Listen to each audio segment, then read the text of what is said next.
Merhaba, Bitki Günlüğü'me hoş geldiniz sevgili bitki dostları. Bitkilerin dünyasına yaptığımız bu yolculukta her gün yeni bitkilerle tanışabilir, onların pek fazla bilinmeyen hikayelerini benden dinleyebilirsiniz. Dilerseniz hemen yeni bir bitkiyle daha tanışalım. Tütün ya da Latince adıyla Nicotiana tabacum, patlıcangiller yani Solanaceae familyasına ait, çoğu Kuzey ve Güney Amerika'ya özgü 70 civarında türe sahip olan Nicotiana cinsi içinde tarımı yapılan ve yaygın bilinen bir bitki türüdür.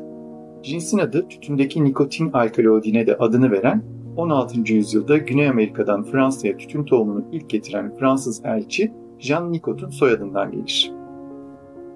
Tabacum soyadı ise Karayip yerlerinin dilinde tütün yapraklarını sardıkları bir boruya veya sigaranın rulo biçiminde sarım işlemine verilen tobacco kelimesinden türetilmiştir. Türkçe'de tütün denilen bitkiye İngilizce'de cultivated tobacco yani kültür tütünü ve Almanca'da tabak gibi isimler verilmiştir. Tütün tropik ve subtropik iklimlere özgü bir bitkidir. Karayipler'de doğal olarak yetişen bu tür günümüzde dünya genelinde sıcak ve ılıman iklimli bölgelerde yetiştirilir. Tütünün ideal büyüme ısısı 20 ile 30 santigrat derece arasında olup fazla azotlu topraklar tütün kalitesinin düşmesine neden olur. Tütün drenajı iyi ve besin açısından zengin toprakları sever. Tütünün Amerika kıtası dışındaki en büyük üreticileri Çin, Hindistan ve Brezilya'dır. Dünyada yıllık toplam tütün üretimi 7 milyon ton civarındadır. Önemli diğer tütün üretici ülkeler arasında Pakistan, Türkiye, Yunanistan ve Endonezya gelir. Türkiye'de tütün üretiminde özellikle Samsun, Manisa, Uşak, Denizli gibi iller öne çıkar. 2020 rakamlarıyla Türkiye yılda yaklaşık 150 bin ton seviyesinde tütün üretmektedir. Tütünün tarihte ilk olarak Amerikalı yerli halklar tarafından kullanıldığı bilinmektedir. Karayipler'de yaşayan Taino kabilesi tütünü hem ibadetlerinde hem de tıbbi amaçla kullanır ve onu kutsal bir bitki olarak kabul eder. 1586'da Fransız botanikçi Jacques Delechamps bu bitkiye ilk adı olan Herba nicotiana adını vermiş fakat Carl Linnaeus bitkinin adını Nicotiana tabacum olarak değiştirmiştir. Önce bir süs bitkisi olarak yetiştirilen tütün zamanla kıtalar arası ticaretle yaygınlaşmış, 17. yüzyılda Afrika'ya, daha sonra Asya ve Avrupa'nın diğer bölgelerinde taşınmıştır. Tek yıllık otsu bir bitki olan tütünün boyu 1 ile 3 metre arasında değişir ve gövdesi sert, dallanması azdır. Yaprakları büyük, yapışkan tüylü ve oval biçimlidir. Bitkinin çiçekleri tüp biçimli, küçük zarif çiçeklerden oluşan çok dallı salkımlar halindedir. Çiçek taç yaprağı beyaza yakın pembe, kırmızı veya mor olabilir ve güzel bir koku yayar. Tütünün çiçeklenme dönemi genellikle yaz başından sonbahara kadar sürer. Tütünün meyvesi küçük bir kapsül biçimindedir ve içindeki minik tohumlar kurutularak yetiştirilecek tütün bitkisi fideleri için kullanılır. Sonbaharda soğumaya başlayan iklimlerde yaprakları ilk sonbahar donlarından önce toplanıp kurutulur. Tütün kendisini koruyan zehirli nikotin içeriği sayesinde otçul hayvanlar tarafından tüketilmez. Birçok tarım zararlısı böcekten de zarar görmez. Buna karşın az da olsa bu bitkiyle beslenmek için evrimleşerek nikotine karşı tolerans geliştiren bazı böcek türleri de vardır. Örneğin tütün kelebeği, Manduca sexta tütün yapraklarında gelişen bir zararlıdır. Yanı sıra patates güvesi ve bazı yaprak biti türleri de tütünün yaygın zararlılarıdır. Bu böceklerin larvaları tütünün yaprak dokusunu yiyerek bitkiye zarar verirler. Öte yandan tütün çiçekleri özellikle gün batımı sonrası etrafa kokusunu saldığından arı ve güveler gibi böcekleri bazen gece kelebeklerini kendisine çeker. Tütün bitkisinin tüm organlarında yüksek oranda nikotin bulunur. Nikotin zehirlenmesi, mide bulantısı, kusma, baş dönmesi, kalp ritmi değişiklikleri ve ciltte tahriş gibi semptomlara yol açar. Tütün bu alkaloidden dolayı güçlü bir zehir etkisi gösterir. Geçmişte tütün yaprağı kaynatılarak böcek ilacı veya zehirli madde olarak kullanılmıştır. Tütünün yapraklarından çıkartılan nikotin vücuda sürülen bir böcek ilacı olarak da kullanılmıştır. Tütünün insanlar tarafından yenmesi veya çiğnenmesi de zehirlenmeye yol açar. Bu nedenle tütün bir gıda değil, uyarıcı, bağımlılık yapan ve toksik etkileri olan bir bitkidir. Buna rağmen geçmişten bugüne tütün çiğnemek, dumanını solumak veya enfi olarak kullanmak tütünün geleneksel tüketim şekilleridir. Tütün esas olarak sigara, puro ve pipo tütünü gibi tütün ürünleri için yetiştirilse de bazı tütün türleri süs bitkisi olarak da tercih edilir. Örneğin Nicotiana alata gibi çiçekli türler bahçelerde hoş kokulu beyaz çiçekleri için yetiştirilir. Nicotiana tabacum türünden bahçe bitkisi olarak üretilen özel süs amaçlı melezler ve yabani türler de süs amaçlı kullanılabilir. Bazı Güney Amerika yerlileri tütünü yaranın üzerine koyarak yarayı hızla iyileştirmek için Afrikalı bazı topluluklar ise tütünden elde edilen özü uyuz ve sedef hastalığı gibi deri rahatsızlıklarını tedavi etmek için kullanmışlardır. Ancak bu uygulamaların etkinliği bilimsel olarak kanıtlanmamıştır. Modern tıpta tütün veya nikotin preparatları sınırlı miktarda, genellikle bağımlılığı azaltmaya yönelik nikotin bantları gibi ürünlerde bulunur. Tütün tohumlarından elde edilen kurutma yağı ise boya sanayinde ve resim sanatında kullanılan bir yağdır.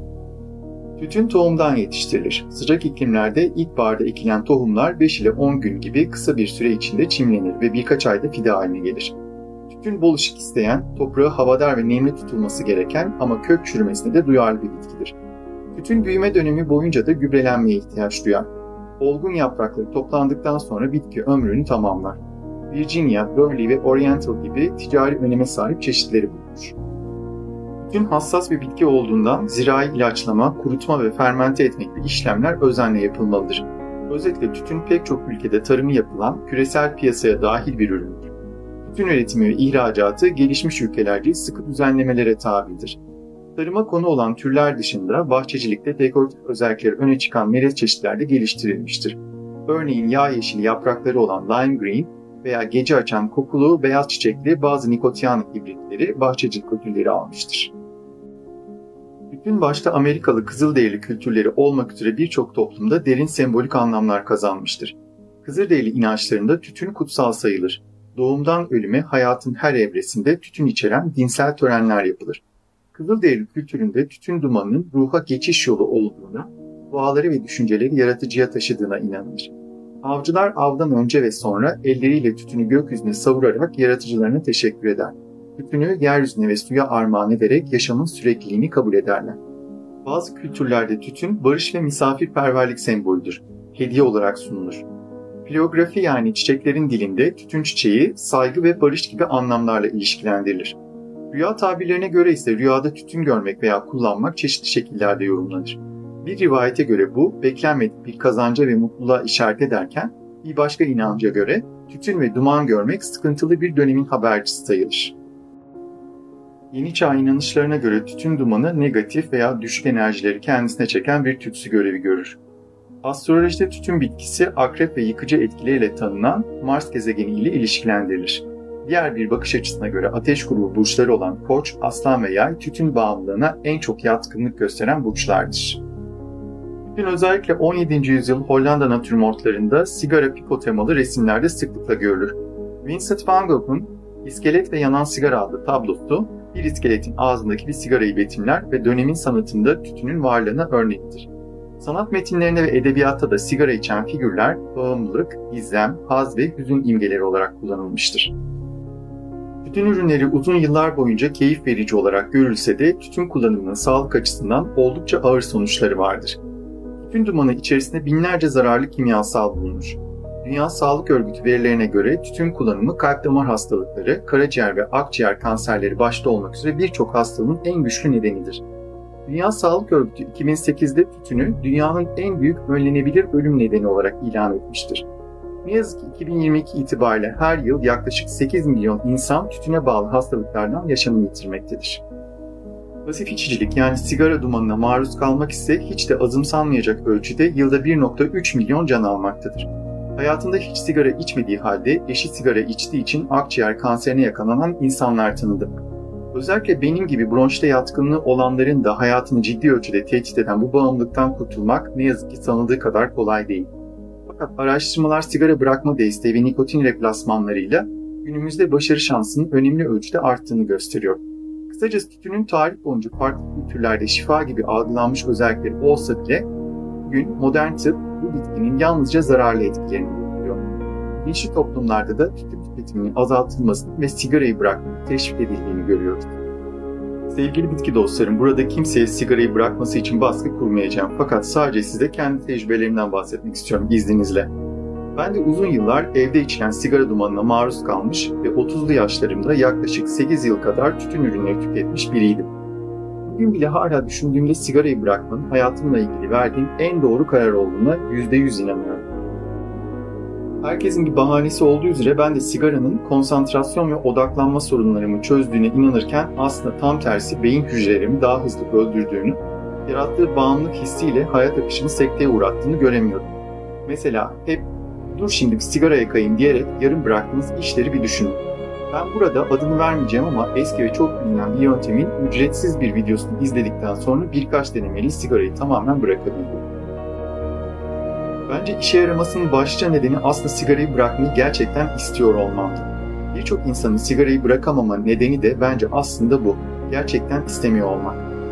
Birkaç haftanız oldukça kötü geçebiliyor fakat vücudunuz hızla kendisini onarıyor. Kalp ve akciğer sağlığınız iyileşiyor, koku algınız geri dönüyor ve hatta elleriniz, kıyafetleriniz ve siz de daha iyi kokmaya başlıyorsunuz. Gerçekten de sigara içmeyen biri için sigara kokusu aşırı derecede rahatsız edici bir koku. Sigarayı bırakmak yaşam kalitenizi ciddi ölçüde artırıyor ve sigaraya ayırdığınız parayı da kendinizi ve sevdiklerinizi mutlu edecek ve gerçekten işinize yarayacak başka şeyler için harcayabilirsiniz. Sigara içmekten keyif alan ve oturup düşündüğünüzde gerçekten saçma sapan olduğunu kabul edebileceğiniz yüzlerce bahanenin ardına sığınan birçok insan olduğunun da farkındayım. Ama bu kişiler eğer beraber aynı ev içinde yaşadıkları sevdiklerini, yani eşlerini, çocuklarını, hatta evcil hayvanlarını bile nasıl bir risk altında bıraktıklarını gerçekten anlayabilselerdi, belki de bu konuda hiç vakit kaybetmeden derhal bir önlem alırlardı diye düşünüyorum. Eğer sigarayı bırakmak istiyor ve tek başınıza bırakamıyorsanız da profesyonel yardım ve destek almak başarı şansınızı artırır. Hatta sizin gibi sigara içen ve bırakmak isteyenlerle kendi destek grubunuzu bile oluşturabilirsiniz. Hiçbir zaman sigarayı bırakmak için geç kaldığınızı ve bunun imkansız olduğunu düşünmeyin değerli bitki dostlarım. Ama sigara içmeye devam edecekseniz bu tamamen sizin tercihinizdir. Sigara içmeyenler olarak sizden tek beklentimiz bunu bizleri de zehirlemeden yapmanız ve özellikle de doğada yok olmayıp sadece küçük parçalar ayrılan mikroplastikler içeren izmaritlerinizle çevreyi kirletmemeniz olabilir. Dilerim en kısa zamanda kendinize, sevdiklerinize ve doğaya verdiğiniz değeri hatırlayıp hayatınızdaki bu çok önemli değişikliği gerçekleştirmeye bir şans verirsiniz.